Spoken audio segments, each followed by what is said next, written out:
దేవుని పరిశుద్ధ నామములో మీ అందరికీ ప్రత్యేకమైన శుభములు అలాగనే ఆశీర్వాదములు కలుగునుగాక. టుడేస్ గాడ్స్ ప్రామిస్ యెహెజ్కేలు ప్రవచన గ్రంథం 36వ అధ్యాయము 24వ వాక్యము నుండి చదువుదాం. నేను అన్ని జనుల నుండి మిమ్మల్ని తోడుకొని ఆయా దేశములలో నుండి సమకూర్చి మీ స్వదేశములోనికి మేము రప్పించేదను. మీ అపవిత్రత యావత్తు పోనట్లు నేను మీ మీద శుద్ధ జలము చల్లుదను.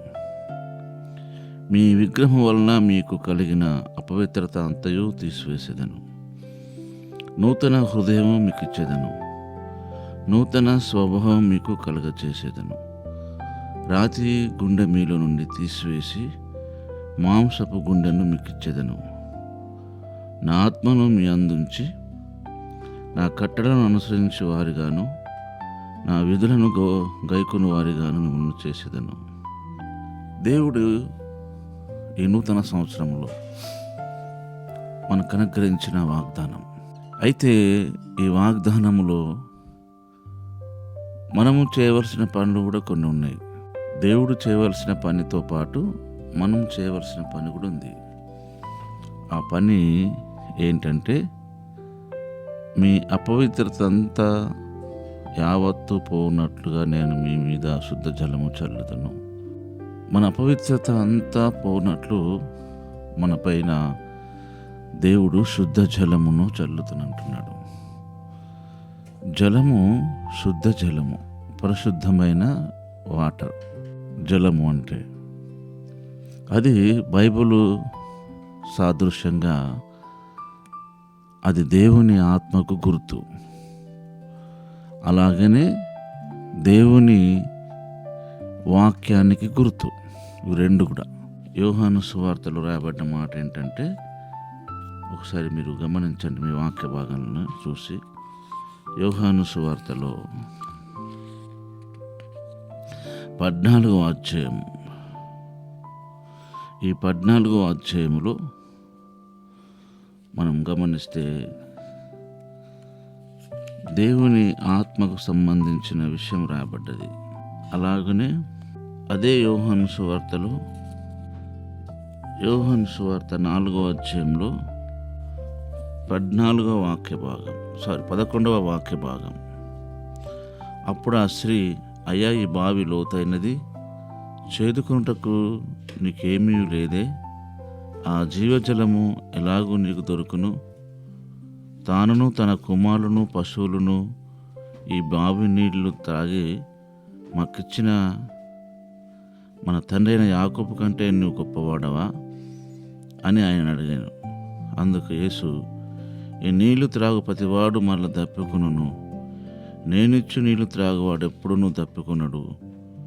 నేను వానికిచ్చు నీళ్లు నిత్యజీవమునకై వానిలో ఊరేడి నీటి బుగ్గగా ఉండునని ఆమెతో చెప్పాను. ఈ మాటలు గమనించండి. వాని కడుపులో ఊరేటి నీటి బుగ్గగా ఉండును అని దేవుడు చెప్తున్నాడు. దేవుని వాక్యంలో ఆ మాట చెప్పబడ్డది. అంటే ఆ జీవజలము దేవుని ఆత్మకు గుర్తు. ఇదే విషయాన్ని బలపరుస్తూ ఇంకొక మాట రాయబడ్డది.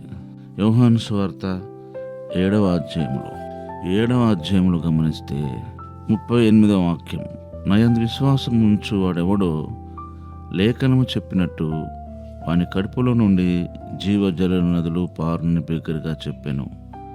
తన యందు విశ్వాసం ఉంచు వారు పొందబోవు ఆత్మను గూర్చి ఆయన ఈ మాట చెప్పాను. చూసారా, ఇక్కడ రాయబడ్డ మాట ఏంటి? జీవజల నదులు అని రాయబడ్డది. యోహాను సువార్త 4వ అధ్యాయంలోనేమో జీవజల నదులు వారి కడుపులో ఊరును అని రాయబడ్డది. కనుక జీవజలము, శుద్ధ జలము అనేది దేవుని ఆత్మకు సాదృశ్యం. అలాగనే ఈ శుద్ధ జలము దేవుని వాక్యానికి సాదృశ్యం. ఎఫెసీ పత్రిక 5వ అధ్యాయము 25, 26, 27 వాక్యాల్లో, పురుషులారా మీరును మీ భార్యలను ప్రేమించండి, అటువల క్రీస్తు కూడా సంఘమును ప్రేమించే అది కలంకమైనను ముడత అయినను అట్టిది మరి ఏదైనా లేక పరిశుద్ధమైనదిగాను నిర్దోషమైనదిగాను మహిమగల సంఘంగాను ఆయన తన ఎదుట దాన్ని నిలబెట్టుకునే వాళ్ళని వాక్యముతో ఉదక స్నానము చేత దానిని పవిత్రపరిచి పరిశుద్ధపరచుటకై దాని కొరకు తన్ను తాను అప్పగించుకునేను. గమనించారా? పరిశుద్ధమైనదిగాను నిర్దోషమైనదిగాను మహిమగల సంఘంగాను ఆయన ఎదుట దాన్ని నిలబెట్టుకునే వాళ్ళని వాక్యముతో ఉదక స్నానము చేత ఉదకం అంటే వాటర్. కనుక యెహెజ్కేలు ప్రవచన గ్రంథము ద్వారా దేవుడు మన మీద శుద్ధ జలము చల్లుతానంటున్నాడు. కనుక ఆ శుద్ధ జలమే దేవుని ఆత్మ, దేవుని వాక్యం. కనుక మన జీవితాల్లో ఈ నూతన సంవత్సరంలో దేవుడు తన ఆత్మ చేత తన వాక్యం చేత మనల్ని పరిశుద్ధపరచుటకై ఆయన ఎంతో ఆసక్తి కలిగి ఉన్నాడు. మన జీవితంలో ఆయన కార్యము నెరవేర్చుటకు ఆయన సిద్ధహస్తుడు. కనుక ఇటు వాగ్దానం మనందరిలో నెరవేర్చబడును గాక. ఆమేన్. పరిశుద్ధుడు అయిన తండ్రి, నీకు స్తోత్రం. ఈ వాగ్దానం నెరవేర్పు కొరకై నేను స్తుతిస్తూ యేసు నామములోనే ప్రార్థిస్తున్నాము తండ్రి. ఆమేన్.